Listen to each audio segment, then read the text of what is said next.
carta da Dona Felícia logo na abertura, né?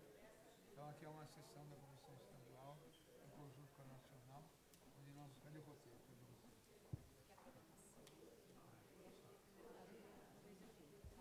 A doutora também vai ter uma pasta. Então lê a carta da Dona Felícia, Juliana do céu.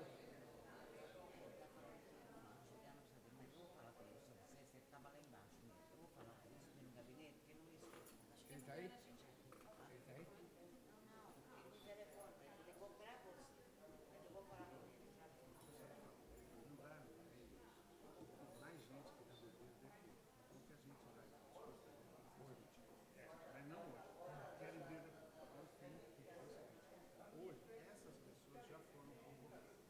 Hoje de manhã quem que é? É o Ayrton e o Fernando. Mas no caso do Bacuri, então assim, tem muita gente que quer falar sobre ele. Então a gente diz, essas pessoas vão ser ouvidas Você hoje. fala, não tem problema.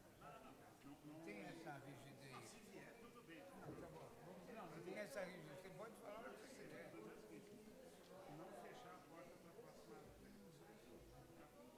Só me ajuda, que não é tudo que eu...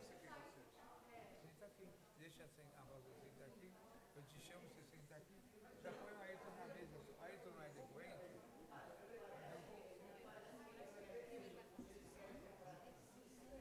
A primeira carta da Dona Felícia, né? Tá bom, vamos lá. Vamos lá, vamos montar a mesa. Bom.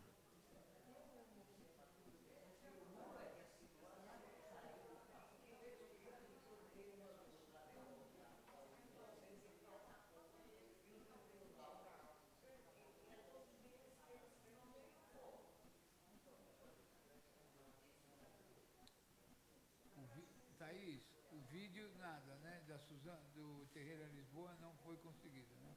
Não vai ter o vídeo, né? Não vai ter. Ah, vai ter? Conseguiu abrir? Conseguiu? Tá bom, vamos lá.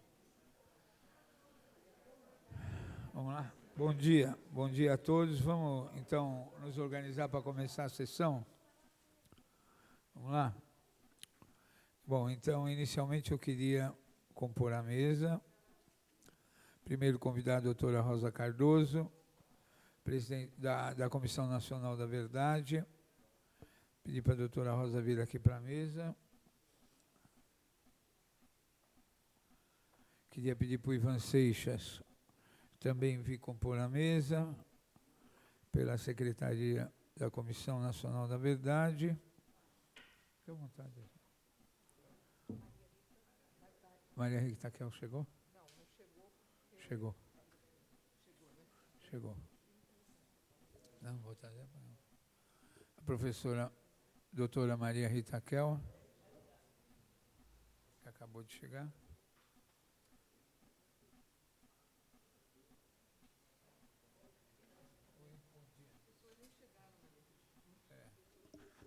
Então, estão chegando.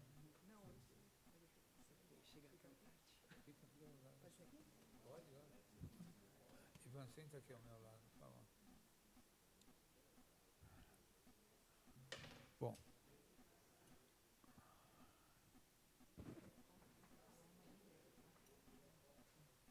Tarde, né? Tá bom.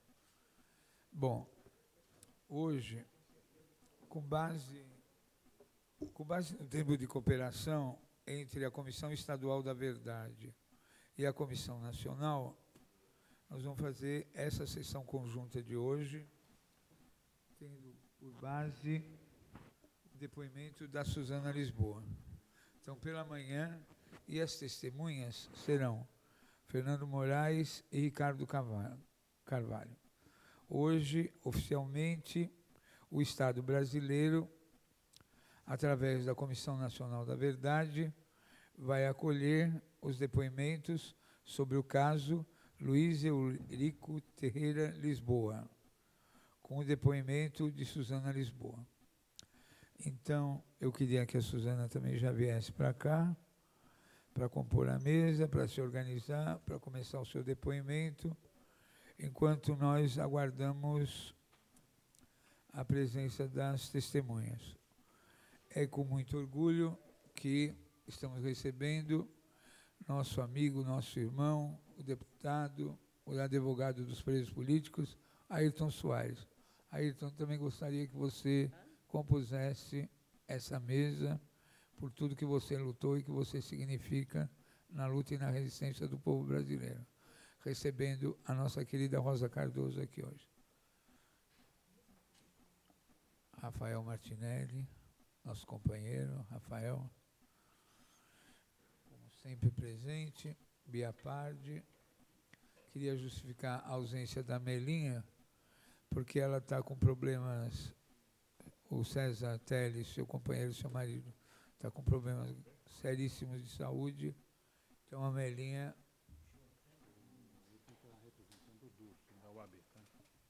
Não, o deputado Ayrton Soares, ele se representa a ele mesmo, e ele está pela comissão da anistia, da comissão da verdade da OAB de São Paulo. Vamos lá. Inicialmente, a atriz Dulce Muniz vai fazer a leitura. Queria até que providenciasse um microfone sem fio, para ela ficar mais liberada. A Dulce vai fazer a leitura da carta da dona Felícia, mãe da Isis.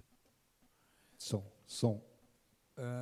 Da Isis, desaparecida política. Então, nós preparamos esse documento hoje para que a Comissão Nacional da Verdade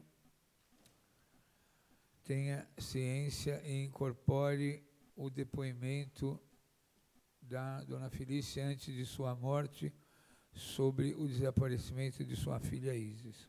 Com a palavra, a Dulce Muniz. Excelentíssimo senhor deputado José Bonifácio, líder da Arena.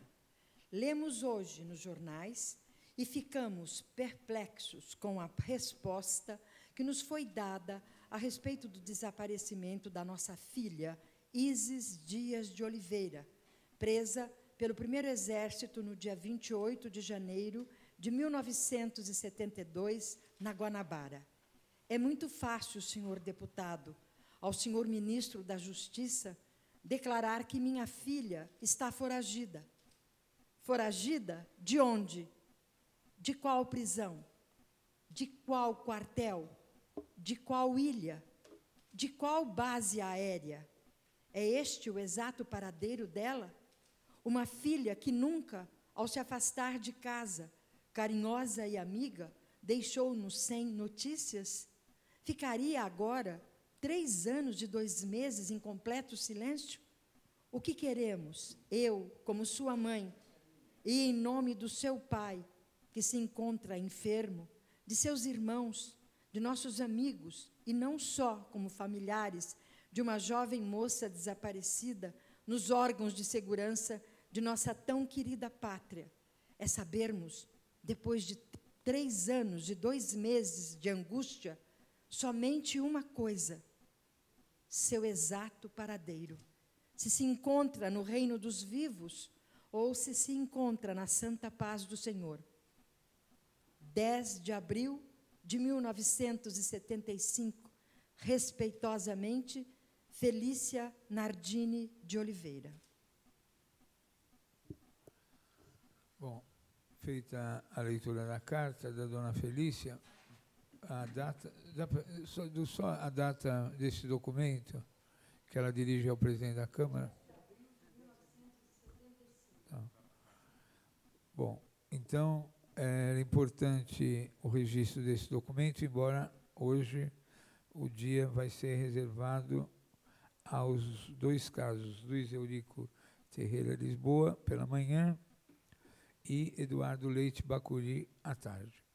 Bom, sem mais delongas, eu passo a palavra a Suzana Lisboa, para que ela tenha o tempo que for necessário para fazer seu depoimento. Doutora, desculpe. Só gostaria de fazer uma breve... Desculpe. Tem um micro...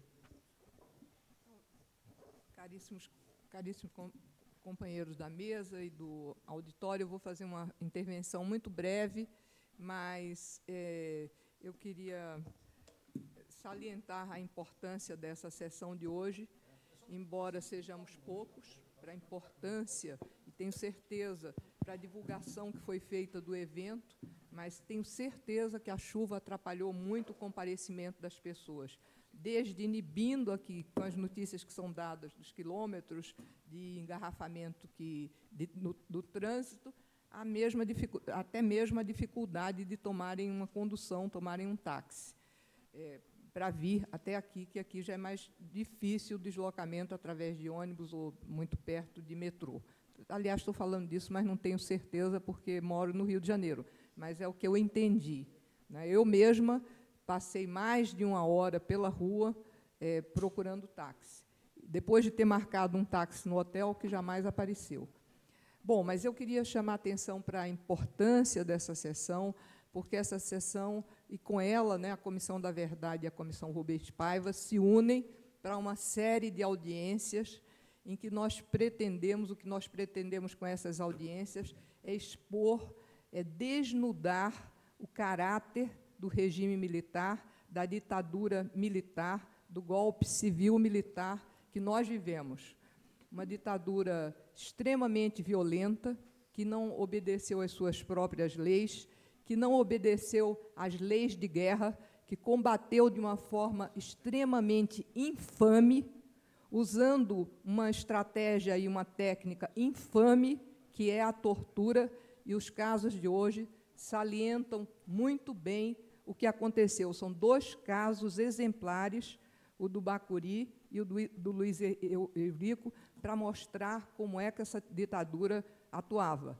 E, aliada a essa violência desmedida e infame, eles usavam a mentira, que era um traço constitutivo, a mentira, o ocultamento, a dissimulação, que é um traço constitutivo também das ditaduras, e muito particularmente das nossas, que escondeu, que mentiu, que deu respostas absolutamente inverossímeis e mentirosas, não é, aos próprios crimes que ela cometeu.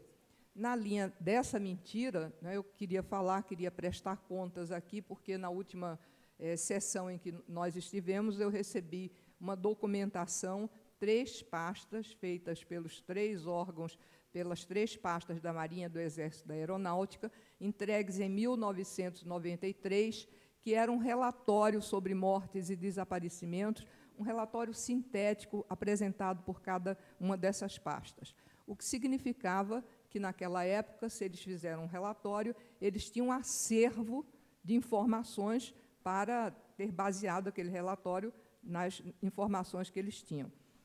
Recentemente, a Comissão da Verdade, perguntando e lutando para restabelecer e para ter esse acervo, e para nós é uma questão fundamental, é de suprema importância, mesmo sabendo que vamos encontrar neles registros, algumas vezes muito deturpados do que aconteceu, por muitas razões, mas nessa imensa colcha de retalhos que serão essas informações, nós poderemos, a partir daí, saber mais algumas coisas, ter mais algumas informações.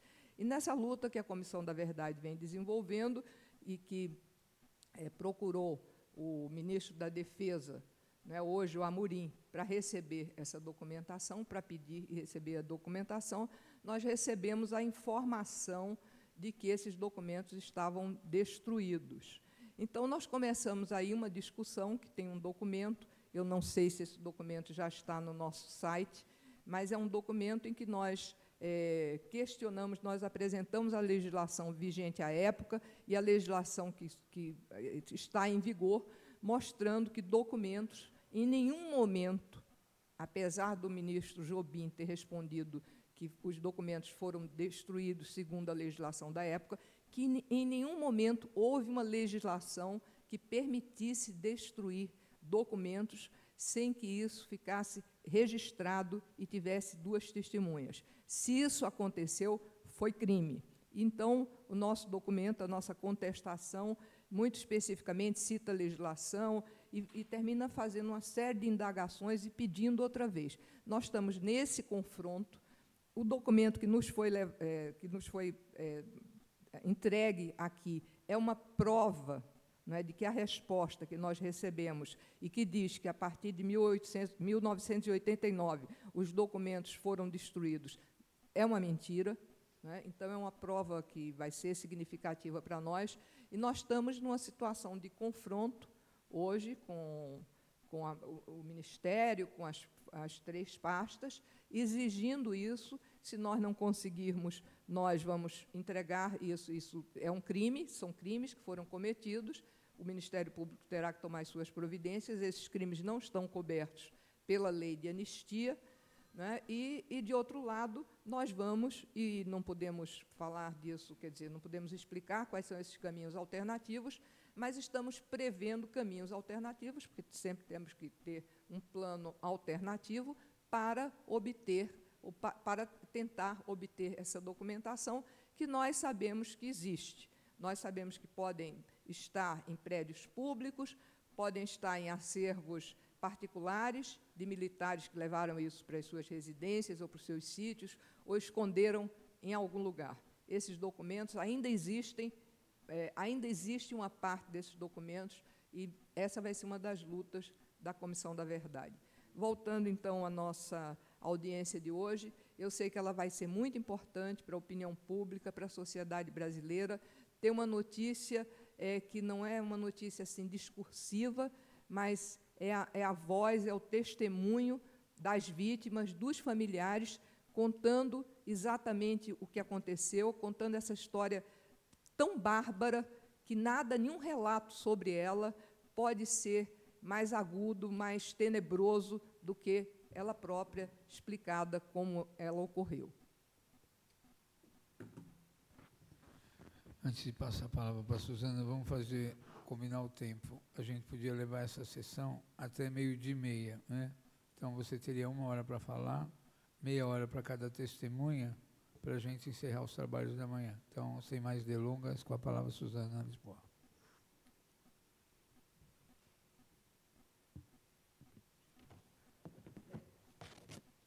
Bom dia a todos e todas. É muito emocionante estar aqui. Eu acho que é o coroamento de uma luta de muitos anos. A minha, especificamente, começou em 1979, quando eu saí da clandestinidade em 78, e em 79 me integrei à Comissão de Familiares de Mortos e Desaparecidos Políticos. Então, é um momento muito forte para mim e acho que para todos nós.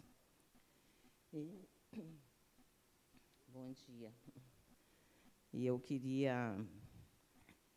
Acho que a carta da Dona Felícia é uma coisa que nos emociona muito, porque ela, a Maria Augusta, a Dilma, foram as mães, as mulheres mais idosas, foram o professor Moraes, pai da Sônia, foram as pessoas que nos incentivaram e que nos deram força todos os dias para a gente seguir lutando. E queria, de uma forma muito expressiva, já que isso é para a história, dedicar, é um termo, não consigo achar outro, mas queria, nesse momento, lamentar e com muita força, mandar todas as nossas energias para a Melinha e para o César Teres.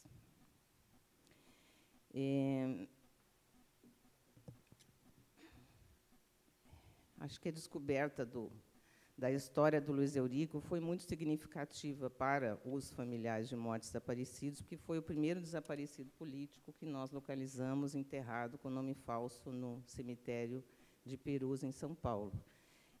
O Luiz Eurico passou a fazer parte da lista dos desaparecidos. O último contato que eu tive com ele foi no dia 19 de julho de 1972. Nós militávamos na Ação Libertadora Nacional. Esse último contato que eu tive com ele foi em Porto Alegre, onde nós estávamos, na época, vivendo clandestinos. Eu vim para São Paulo, fiquei 1 mês aqui e nunca mais encontrei. Mesmo na clandestinidade, consegui fazer chegar a denúncia do desaparecimento dele. Então, a história dele fez parte já das primeiras listas de 47 desaparecidos, que foram as primeiras a ser divulgadas, apesar da ausência dos familiares, né? Como como eu estava clandestina, a família também não comparecia. Ele tinha sido condenado, eu trouxe aqui, acho que depois eu faço essa entrega para a comissão em Brasília, porque para vocês não carregarem quilos de papel, mas eu trouxe duas coisas que eu achei assim mais marcantes e interessantes. Primeiro é a condenação dele num processo no IPM estudantil, lá em Porto Alegre. Ele era um dirigente estudantil da União Gaúcha dos Estudantes Secundários, que não tinha sido fechada pela ditadura, e em 1900 era preso frequentemente em função, ou na véspera de quaisquer mobilizações estudantis, e numa delas, que o Grêmio do Estudantil do Colégio Júlio de Castilhos, que é um colégio tradicional na cidade, tinha sido fechado, os estudantes montaram uma barraca na frente da escola, onde funcionava o Grêmio Livre, e colheram um abaixo-assinado para a reabertura do Grêmio, que foi ser entregue para a direção da escola. E o diretor da escola chamou o DOPS, ele foi preso lá dentro, junto com o Cláudio Antônio Wende Gutierrez, que sobreviveu à ditadura, mora em Porto Alegre. E foi aberto um inquérito, e, inicialmente, eles foram inocentados na audiência, na auditoria militar. O Luiz Eurico, inclusive, compareceu na audiência, eu já tinha me casado com ele, isso era abril, maio de 69, e depois, em novembro de 69, inclusive na época que a gente achava que não tinha mais recursos, e a gente ficou sabendo da condenação dele, dos dois, a 6 meses de prisão, pela absurda tentativa de reabertura de uma entidade ilegal. Foram condenados a 6 meses de prisão pela tentativa de reabertura do Grêmio do Julim, que é assim que ele é conhecido. E aí, imediatamente, nós passamos da clandestinidade e o Luiz Eurico veio a desaparecer em 1972. Eu comecei a me reunir com os familiares de mortos desaparecidos em abril de 79. Fui buscada em casa pelo Sérgio Xavier Ferreira, que vem a ser primo do Carlos Alberto Soares de Freitas, o Breno, dirigente da VAR Palmares, desaparecido. Ele foi ao Rio Grande do Sul e me procurou. Eu ainda não tinha, com a saída da clandestinidade, participado desses movimentos pela anistia. Tinha recebido uma orientação errada de que era melhor os presos envolvidos na luta armada ficarem de fora naquele início, para não parecer uma provocação. Hoje em dia, quando eu lembro disso, dessa orientação que eu recebi, eu lembro muito da coisa do revanchismo, que é uma coisa que nos acompanha na nossa vida até hoje. Mas eu, inicialmente, não participei. Eu tinha recebido, na época, fiz diversas entrevistas e denúncias, desde que eu voltei ao Rio Grande do Sul, em relação à história do Luiz Eurico, e quando eu me preparava para participar daquele primeiro encontro da anistia no Rio de Janeiro, eu tinha casualmente sido procurada por uma pessoa muito próxima. Eu vou dar esse exemplo só para que eu acho que é importante ficar registrado o que eles faziam com os familiares, que, logicamente, eles diziam que os nossos familiares estavam vivos. Então, tinha uma pessoa muito ligada à minha família que me procurou perguntando, dizendo que tinha uma relação familiar, assim, umbilical, com o Otávio Medeiros, que, na época, era chefe do SNI, e que poderia me dar alguma resposta sobre o Luiz Eurico, se eu queria que ela perguntasse. Eu falei, claro, pode perguntar. E, um pouco tempo depois, ela me procurou dizendo que ele iria buscar essa informação e que ele me daria 2 tipos de resposta: ou não sei nada, ou, se ele identificasse que ele estava morto e enterrado em tal lugar, ele até poderia me dizer, mas que eu não poderia fazer o uso público dessa informação, que, como era uma coisa muito pessoal, era para minha certeza íntima. Eu fiquei meio assim, mas falei, tudo bem, vamos ver o que ele vai me dizer. E aí passou um tempo, essa moça chega na minha casa, e claro que não era sempre que ela estava com ele, quando ele ia a Porto Alegre, ele ficava na casa da família dela, era uma história pessoal. Passou um tempo e ela entrou na minha casa chorando, me dizendo que o Luiz Eurico estava em Montevidéu, casado, feliz, e eu levei um susto enorme. Eu acreditei, por incrível que pareça, o Ivan, o Serginho sempre brincaram comigo. Como é que você... Eu acreditei, porque eu achei que era uma trama, uma coisa tão pessoal, assim, que o cara não podia não dizer isso. E eu disse para ela, olha, você me dá o endereço dele, eu publicamente vou retirar ele da lista dos desaparecidos. Para nós, seria uma grande derrota. Para a luta dos familiares, que recém se iniciava, seria uma grande derrota um desaparecido aparecer vivo, porque aí colocava em suspeição todas as nossas denúncias que a gente começava a organizar. Nesse meio tempo, eu fui para o Congresso no Rio, e eu pensava em ir direto do Rio de Janeiro para Montevidéu. Eu ia fazer uma escala em Porto Alegre, meu irmão ia comigo, porque ele quer pegar o endereço, e a gente ia para Montevidéu. Eu cheguei no Rio de Janeiro, encontrei a Yara Xavier Pereira, que voltava do exílio, tinha sido minha companheira de militância na LN, e ela me informou do cemitério de Pirus, que eu não conhecia.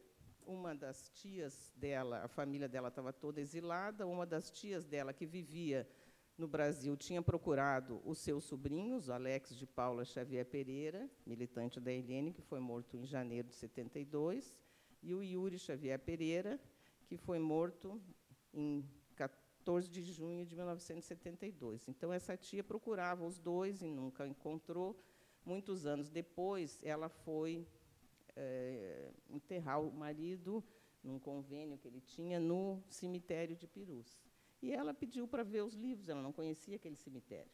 Então, ela achou o corpo do Yuri, e, no dia da morte do Alex, tinha um nome que ela achou, que ela conhecia, que era Álvaro Lopes Peralta. Ela foi em casa, viu a nota oficial dos órgãos de segurança, que dizia Yuri Xavier, Alex de Paula Xavier Pereira, que usava o nome falso de João Maria de Freitas, e Gelson Reicher, que usava o nome falso de Emiliano Cessa, foram mortos hoje no enfrentamento com os órgãos de segurança.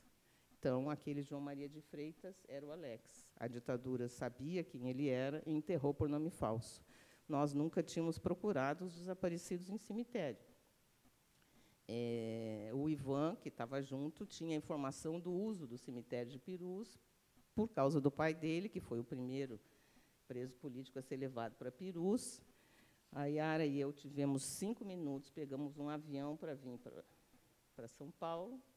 O Ivan e o Serginho vieram de ônibus, morrendo de medo do que a gente fosse fazer, porque achavam que a gente estava muito enlouquecidas.